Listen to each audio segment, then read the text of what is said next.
Bonjour à toutes, bonjour à tous. Dans le cadre du module « Réussir son décollage professionnel », je suis heureux de vous présenter cette vidéo qui va traiter de l'outil SWOT. Dans un premier temps, on va définir ce que c'est que cet outil. Ensuite, les objectifs, à quoi ça sert concrètement. Ensuite, la méthode. On abordera aussi quelques exemples, des questions qu'il faut se poser à travers l'exploitation du SWOT. Et on terminera avec des conseils pratiques. Alors cet outil se positionne dans l'étape 2 de la démarche qui s'appelle l'introspection. Entre autres, le SWOT, vous allez aborder votre CV, outil très important aussi. Vous allez aborder ce qu'on appelle la définition du projet professionnel à travers 3 possibilités. L'idéal, le pragmatique et ce qu'on appelle le plan secours B. Et vous aborderez aussi le cadre de référence, c'est-à-dire votre ambition, vos motivations et vos valeurs.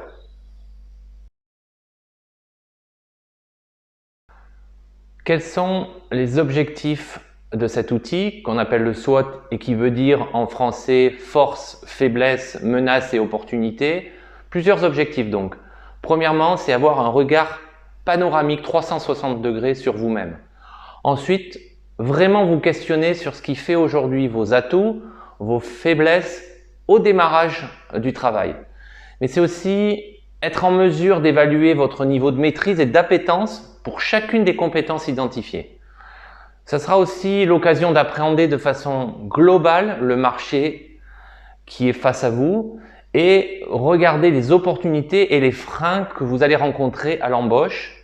Et enfin, et on le verra plus tard, c'est comment on va passer de cette cartographie un peu globale à un SWOT plus rétréci qui va vous permettre de venir travailler votre projet professionnel dans des meilleures conditions pour être en phase avec le marché de l'emploi. La méthode maintenant. Dans un premier temps, vous allez identifier vos forces sur 3 dimensions.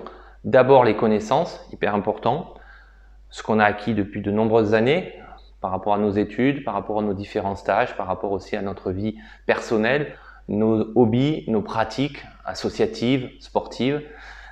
Les compétences, deuxième dimension, hyper importante parce que c'est celle qui finalement intègre toute la dimension pratique à travers vos stages par exemple, vos alternances passives si vous en avez déjà fait.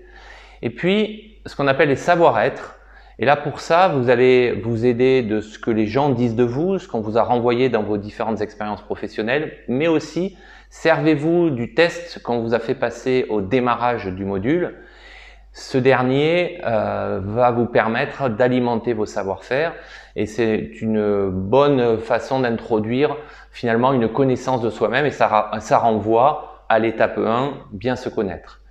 Quand vous avez fait ce travail, qui est un travail de cartographie, à ce titre, je vous recommande d'utiliser des outils de mind mapping, comme Xmind par exemple, en version free.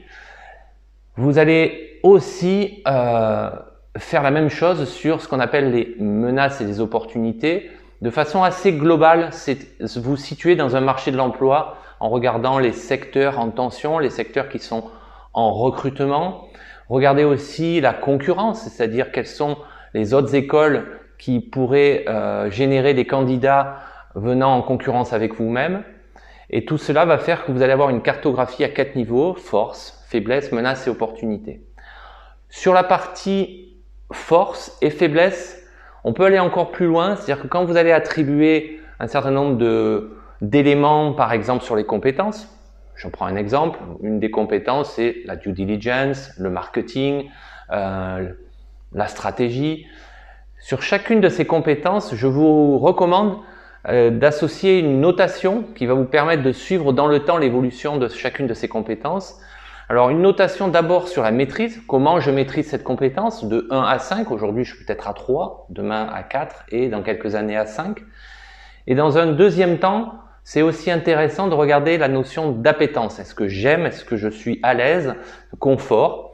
Est-ce que c'est quelque chose qui me motive dans les années à venir? Pareil, même style de notation de 1 à 5. Ça fait que pour chacune de vos compétences, de vos savoir-faire et de vos connaissances que ça soit sur les forces ou les faiblesses, c'est bien de pouvoir attribuer cette notation, je répète, maîtrise de 1 à 5, appétence de 1 à 5. Pour vous aider à réaliser votre SWOT, quelques exemples de questions à vous poser dans chacune des 4 rubriques. Sur les forces, et vous le voyez en incrustation, une des questions qui est essentielle, c'est que faites-vous mieux que quiconque? En gros, c'est déjà réfléchir à vos atouts qui sont différenciants par rapport à ce qu'on appelait tout à l'heure la concurrence.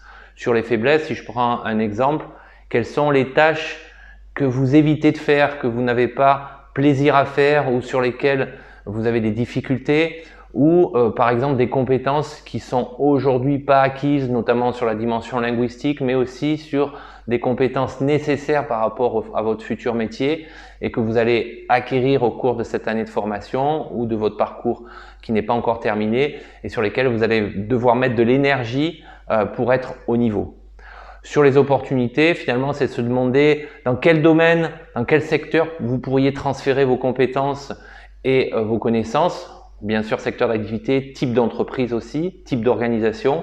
Sur les menaces, comment les profils des autres sont meilleurs que le vôtre, ça renvoie et c'est très important, ça fait 3 fois qu'on en parle, mais cette notion de la concurrence, c'est que vous allez vous retrouver en concurrence pendant vos recrutements et donc c'est important dès le départ de cet accompagnement de vous poser ces questions.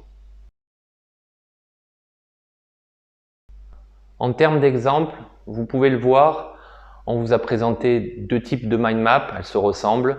L'important, c'est que vous l'appropriez et que vous arriviez à ce format qui est extrêmement pratique et que vous pourrez, et ça c'est important, le réutiliser tout au long de votre carrière puisqu'il y a des branches qui vont s'agrandir, des branches qui vont disparaître et je reviens là-dessus, vos niveaux d'appétence et de maîtrise vont s'ajuster au fil du temps. Pour terminer, l'exploitation de l'outil va se faire dans le temps tout au long du module. Là, vous avez la cartographie globale. Bien entendu, cet outil ne sera pas présentable. Mais par contre, quand vous aurez construit votre projet professionnel, il y a une vidéo qui est spécifique à ce point.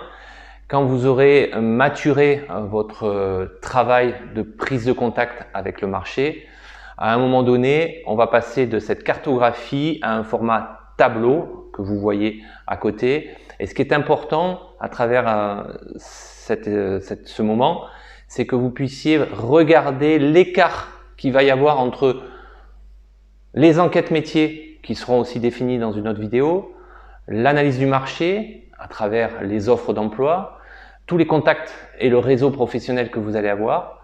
Tous ces éléments vont vous amener finalement le cahier des charges de ce qui est attendu en termes de compétences, de savoir-être par rapport au poste, à la fonction et au secteur d'activité que vous visez. Et forcément, vous allez avoir des écarts entre ce que vous avez en termes de maîtrise, aussi par rapport à l'appétence, mais ce qui est important à ce moment-là, c'est la maîtrise, ce qui est attendu par rapport au poste, par rapport au recruteur. Et donc cet écart entre ce qui est attendu, ce que vous allez mesurer à l'extérieur et ce que vous maîtrisez. Et forcément, plus l'écart va être grand et plus ça va questionner votre projet professionnel et vous mobiliser pour acquérir les compétences et ce qui manque finalement pour être le meilleur candidat sur le marché.